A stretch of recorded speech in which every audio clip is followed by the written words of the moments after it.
एका लहानशा बाळाच्या डोळ्यातील स्वप्न, त्याला आईबाबांचा हात हवाय आणि हजारो जोडपी आहेत ज्या दाम्पत्यांना मूल नाही पण प्रेमाने भरलेलं घर आहे। हे दोघं भेटले की तयार होतं एक नवं कुटुंब, दत्तक कुटुंब। भारतामध्ये आज अशा नव्या कुटुंबांची संख्या झपाट्याने वाढते आणि दत्तक मूल घेण्यात महाराष्ट्र देशात अव्वल आहे। पण दत्तक म्हणजे फक्त कागदावरची सही नाही, कायदेशीर प्रक्रियाही आहे। दत्तक विधानाला हिंदू धर्मातील धार्मिक मान्यतेची जोडही आहे। नव्याने घरात येणारं मूल आई वडिलांसाठी भावनिक मुद्दा आहे, किचकट कायदेशीर प्रक्रियाही आहे। तर आज आपण पाहणार आहोत मूल दत्तक घेण्याची कायदेशीर प्रक्रिया, दत्तक पुत्राबाबत धार्मिक मान्यता आणि मराठा साम्राज्यात दत्तक मूल घेतलेल्या काही घराण्यांतील उदाहरणं। नमस्कार, मी विहंग ठाकूर। तुम्हाला माहिती आहे का, भारतामध्ये दरवर्षी हजारो मुलांना नवे आई वडील मिळतात दत्तक म्हणून, आणि महाराष्ट्र या चळवळीत आघाडीवर आहे। बदलत्या जीवनशैलीमुळे वंध्यत्वाच्या प्रकरणात झपाट्यानं वाढ झाली आहे।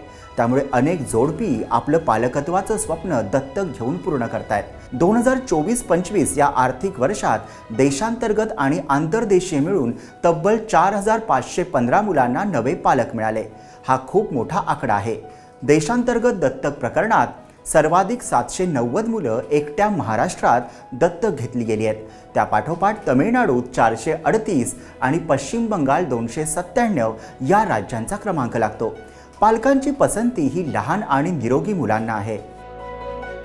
केंद्रीय दत्तक संसाधन प्राधिकरणाच्या आकडेवारीनुसार पालक दत्तक घेताना लहान आणि निरोगी मुलांना जास्त पसंती देतात, त्यातही मुलींना अधिक मागणी आहे। यंदा झालेल्या दत्तक प्रकरणांपैकी तब्बल 56% मुली दत्तक घेतल्या गेल्या। पालकांमध्ये असा समज आहे की मुली अधिक सांभाळण्यास सोप्या असतात आणि एक विशेष ममत्व त्यांच्याकडे असतं। आंतरराष्ट्रीय दत्तक प्रकरणातही महाराष्ट्र अव्वल आहे। महाराष्ट्रातून 59 मुलांना विदेशातील पालक मिळाले। पंजाब 41 आणि पश्चिम बंगाल 31 या राज्यांचा त्यामागे क्रमांक लागतो। देशभरात सध्या 36,000 पेक्षा जास्त जोडपी दत्तक प्रक्रियेची वाट पाहत आहेत, पण उपलब्ध मुलांची संख्या फक्त 2749 आहे। त्यात 1808 विशेष मुलं आहेत। म्हणूनच अशा मुलांना दत्तक घेण्याची इच्छा फार कमी पालक दर्शवतात। फक्त बाळ आवडलं म्हणून दत्तक घेता येत नाही। भारतात दत्तक प्रक्रिया कायदेशीरदृष्ट्या किचकट आहे। चला पाहूया ही प्रक्रिया कशी चालते। मुख्य कायदे: जुवेनाइल जस्टिस ऍक्ट 2015 सर्व धर्मांना लागू आहे। Hindu adoption and maintenance act 1956 हा हिंदूंसाठी वेगळा कायदा आहे। कारा म्हणजे सेंट्रल ॲडॉप्शन रिसोर्स ऑथॉरिटी, देशांतर्गत आणि आंतरराष्ट्रीय दत्तक प्रक्रियेचं नियमन करणारं मुख्य प्राधिकरण।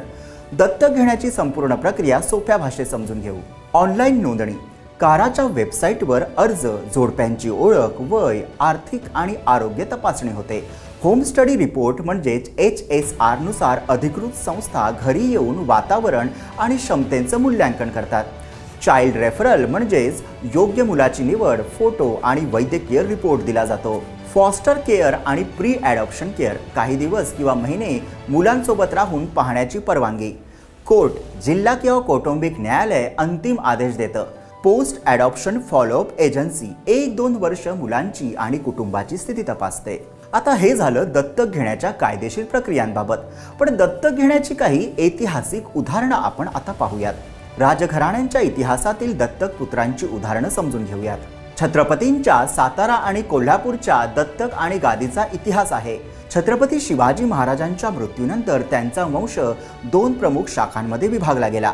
साताऱ्याचे छत्रपती शाहू महाराजांच्या वंशातून आणि दुसरा म्हणजे कोल्हापूरचे छत्रपती राजाराम यांच्या वंशातून। आता सातारा गादीविषयी थोडं जाणून घेऊयात। छत्रपती शाहू महाराज हे छत्रपती शिवाजी महाराजांचे नातू म्हणजेच छत्रपती संभाजी महाराजांचे पुत्र होय। 1907 मध्ये मुघल कैदेतून सुटले आणि सातारा गादीवर बसले। त्यांना स्वतःच्या पोटी वारस नव्हता। सातारा गादी आणि मराठा साम्राज्य टिकवण्यासाठी वारस नेमणं आवश्यक होतं। मग त्यांना दत्तक घेण्याची का गरज होती? मराठा साम्राज्याची सत्ता पेशव्यांकडे केंद्रित होत असताना छत्रपतींचा धार्मिक आणि राजकीय मान टिकवण्यासाठी दत्तक वारस गरजेचा होता। त्यामुळे शाहू महाराजांनी 1745 मध्ये वारस नेमला, म्हणून त्यांनी राजाराम दुसरे यांना वारस नेमलं। सातारा गादीवर पुढे शाहू दुसरे, प्रतापसिंह, शहाजी भोसले वगैरे आले। 1948 साली छत्रपती शाहू महाराजांनी शहाजी भोसले यांना आपलं वारस नेमलं होतं। पण त्यांची अधिकृत नेमणूक होण्याआधीच शाहू महाराज मरण पावले आणि ब्रिटिशांनी दत्तक वारस नाकारल्याने सातारा गादी डॉक्ट्रेन ऑफ लॅप्सने जप्त केली। म्हणजेच डॉक्ट्रेन ऑफ लॅप्स अंतर्गत ब्रिटिशांनी ताब्यात घेतलेलं राज्य सातारा होतं, कोल्हापूर नाही। आता जाणून घेऊयात कोल्हापूर गादीविषयी। छत्रपती राजाराम यांच्या पत्नी महाराणी ताराबाईंनी स्थापन केलेली कोल्हापूर शाखा साताऱ्यापासून वेगळी होती। इथे शिवाजी महाराजांचे दुसरे वंशज शिवाजी दुसरे पासून पुढे छत्रपतींचा वंश चालू राहिला। कोल्हापूर गादीत ब्रिटिश काळात राज्य चालू राहिलं। इथे डॉक्ट्रेन ऑफ लॅप्स लागू झालं नाही, कारण वारसा चालू राहिला। कोल्हापूर गादीचं उदाहरण द्यायचं झालं तर समाज सुधारण्याची कास हाती धरणारे शाहू महाराज। शाहू महाराजांचा जन्म 26 जून 1874 रोजी कागल येथील घाटगे घराण्यात झाला। त्यांचं मूळ नाव यशवंत, त्यांच्या वडिलांचं नाव जयसिंगराव तर आईचं नाव राधाबाई होतं। कोल्हापूर संस्थानाचे राजे चौथे शिवाजी महाराज यांच्या मृत्यूनंतर त्यांच्या पत्नी आनंदीबाई यांनी 17 मार्च 1884 रोजी यशवंतरावांना दत्तक घेतलं व त्यांचं शाहू हे नाव ठेवलं। पुढे तेच राजश्री शाहू महाराज म्हणून सामाजिक सुधारणांसाठी प्रसिद्ध झाले। थोडक्यात छत्रपतींच्या घराण्यात कोल्हापूर गादी, सातारा गादी, तंजावरचे छत्रपती आणि नागपूरचे राजे भोसले या 4 राजघराण्यातून दत्तक पुत्र वारस म्हणून घेण्यात आल्याची उदाहरणं आहेत। आता मराठा साम्राज्यातील पुढील घराणा आहे होळकर कुटुंब। अहिल्याबाई होळकर आणि त्यांची वारस परंपरा आपण पाहणार आहोत।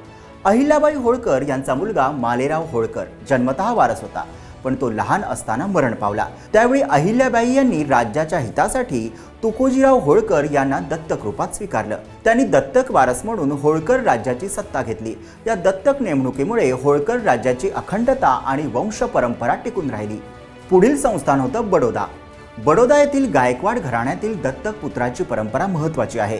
गायकवाड घराण्याच्या इतिहासात विशेषतः सयाजीराव गायकवाड तिसरे यांच्या काळात दत्तक पुत्राचा जो आहे तो समावेश झाला। सयाजीराव गायकवाड तिसरे हे काशीराव गायकवाड यांचे पुत्र होते। 1875 साली त्यांना दत्तक घेण्यात आलं होतं। दत्तक प्रक्रिया पारंपरिक हिंदू विधीनुसार पार पडली, ज्यात गादीवर बसण्याच्या विधीचा समावेश होता। या प्रक्रियेमुळे गायकवाड घराण्याच्या गादीला वैध वारस मिळाला आणि घराण्याची परंपरा कायम राहिली। सयाजीराव गायकवाडांच्या काळात बडोदा राज्यात सामाजिक आणि शैक्षणिक सुधारणांसाठी महत्त्वपूर्ण पावलं उचलली गेली। आपण पाहिलं की दत्तक ही फक्त भावनिक गोष्ट नाही, तर इतिहासात छत्रपती शाहू महाराज, सातारा आणि कोल्हापूरचे छत्रपती, होळकर आणि गायकवाड घराण्यांमध्ये गादी टिकवण्याची आणि वारस कायम ठेवण्याची महत्त्वाची पायरी होती। त्याचप्रमाणे भारतात आणि महाराष्ट्रात आजही अनेक जोडपी वंध्यत्वाच्या परिस्थितीत मुलांना दत्तक घेऊन त्यांच्या घरातील प्रेम टिकवून ठेवतात। दत्तक फक्त कायदेशीर प्रक्रिया, धार्मिक विधी नाही, तर भावनिक बांधिलकी आहे। म्हणून प्रत्येक पालकाने आणि समाजाने दत्तक मुलासाठी सुरक्षित आणि प्रेमळ वातावरण निर्माण करणं ही खरी जबाबदारी आहे। तर हा व्हिडिओ तुम्हाला कसा वाटला ते आम्हाला कमेंटमध्ये नक्की कळवा आणि व्हिडिओला लाईक करा, शेअर करा आणि आमच्या YouTube चॅनलला सबस्क्राईब करा।